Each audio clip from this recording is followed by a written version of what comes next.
जय जय श्रीराम।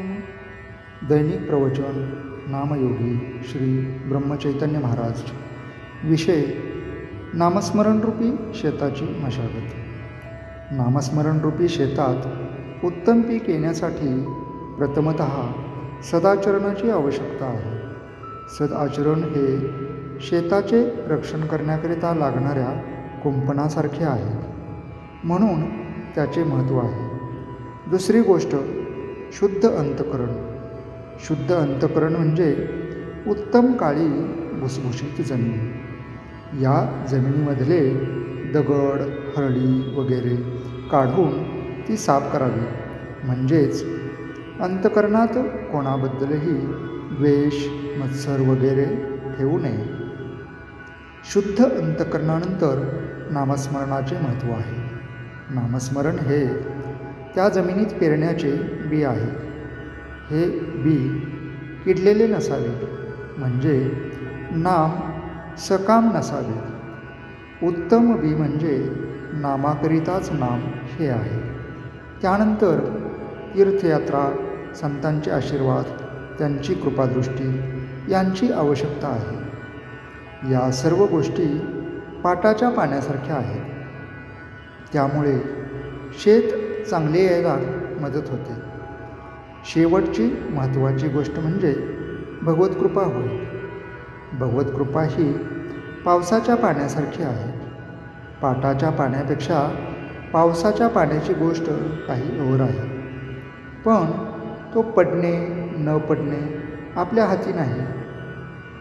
शेताला लावण्याकरिता पाटाचे पाणी एखादी विहीर, तलाव किंवा नदी यामधून नेता येणे शक्य असते, परंतु पावसाच्या बाबतीत कोणाला काहीच करता येत नाही। त्यामुळे एखाद्याने शेताची उत्तम निगा राखली, उत्तम बी पेरले, तरी पावसाच्या अभावी पीक न येण्याचा संभव असतो। नामस्मरणरूपी शेताचे एक वैशिष्ट्य आहे, ते हे की त्याच्या अंगी लोहचुंबकासारखी आकर्षक शक्ती आहे। म्हणून हे शेत भगवतकृपारूपी पाऊस खेचून घेऊन स्वतःवर पाडते। त्यामुळे पावसाच्या अभावी शेत वाया गेले असे कधीच होत नाही। आपण असे पाहू की दोन शेतकरी आहेत। एक कर्तव्यकर्म म्हणून वेळ झाली की आपल्या शेताची मशागत करणार आहे, तर दुसरा आळशी म्हणजे मशागत न करणार आहे। आता जेव्हा पाऊस पडेल तेव्हा ज्याने मशागत केली त्याचे शेत उत्तम वाढेल, पण दुसऱ्याचे वाढणार नाही। भगवंताच्या कृपेने जो पाऊस पडणार त्याचा एकाला फायदा मिळेल, तो दुसऱ्याला मिळणार नाही। म्हणजे जो नियम प्रपंचात लागू तोच नियम परमार्थात लागू होतो। भगवंताची कृपा सर्वांवर सारखाच वर्षाव करीत असते। ज्याने ज्या प्रमाणात चित्तशुद्धी केली असेल त्या प्रमाणात त्याला फायदा निश्चित होईल, दुसऱ्याला नाही होणार। भगवंत किंवा संत समदृष्टी असतात ते असे।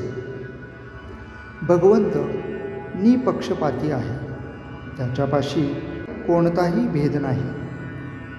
आपण तयार झालो की त्याची कृपा आपोआप होते। कृपेला योग्य अशी भावना तयार करणे आपले काम आहे। संतांनी नुसते आपल्याला सांगून भागत नाही, आपण काय करायला पाहिजे हे कळून आपण ते स्वतः करायला पाहिजे।